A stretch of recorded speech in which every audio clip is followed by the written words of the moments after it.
Hello everyone, welcome back to Chinese Guru HSK1। तो दोस्तों, आज हम चाइनीज़ में HSK1 के करेक्टर सीखेंगे। इसी वीडियो में एक करेक्टर आएगा चाइनीज़ में और हम उसको चाइनीज़ फिनियन में प्रोनाउंस करेंगे और उसका मतलब जानेंगे कि इसका क्या मतलब है। तो चलिए जी स्टार्ट करते हैं। फर्स्ट हमारे पास है ज़ोथियन। ज़ोथियन ज़ोथियन, जी हाँ, इसी करेक्टर को क्या बोलते हैं? ज़ोथियन। ज़ोथियन। और आप कहेंगे कि इसका मतलब क्या है? इसका मतलब है यस्टरडे। यस्टरडे, जी हाँ, ज़ोथियन यस्टरडे।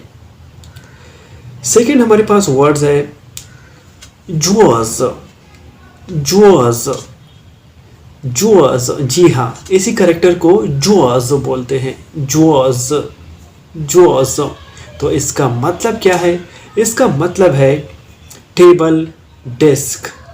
जी हाँ, इसका मतलब है टेबल और डेस्क। जुअज।